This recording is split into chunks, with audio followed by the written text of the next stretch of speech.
അങ്ങ് ദൂരെ ധർമ്മപുരി ദേശത്ത് ദേവർഷ് എന്ന ഒരു രാജകുമാരനുണ്ടായിരുന്നു.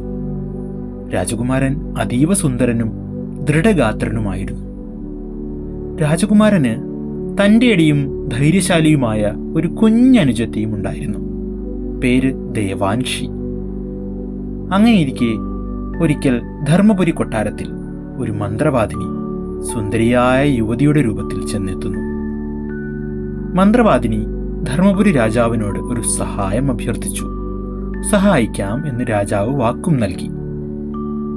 മന്ത്രവാദിനി സഹായമായി അഭ്യർത്ഥിച്ചത് രാജകുമാരന്റെ വധുവായി തന്നെ സ്വീകരിക്കണമെന്നാണ്.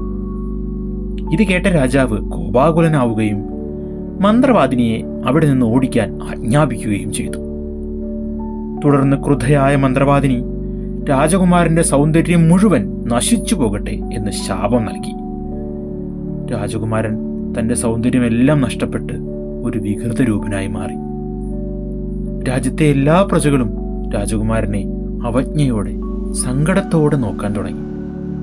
പക്ഷേ രാജകുമാരന്റെ കുഞ്ഞനുജത്തി മാത്രം രാജകുമാരനെ സ്നേഹത്തോടെ അപ്പോഴും പരിചരിച്ചു കൊണ്ടിരുന്നു. ഇതിന് ഒരു ഉപായം കണ്ടെത്തണം എന്ന് ചിന്തിച്ച രാജകുമാരി മന്ത്രവാദിനിയുടെ രാജ്യവും വാസസ്ഥലവും കണ്ടെത്തുകയും മന്ത്രവാദിനിയുടെ ശക്തി സ്രോതസ് അവരുടെ കയ്യിലുള്ള മാന്ത്രിക ദണ്ഡാണെന്ന് മനസ്സിലാക്കുകയും ചെയ്തു. ബുദ്ധിമതിയായ രാജകുമാരി ആ മന്ത്രവാദിനിയുടെ രാജ്യത്തെത്തി മന്ത്രവാദിനിയുടെ മാന്ത്രിക ദണ്ഡ് കൈക്കലാക്കി.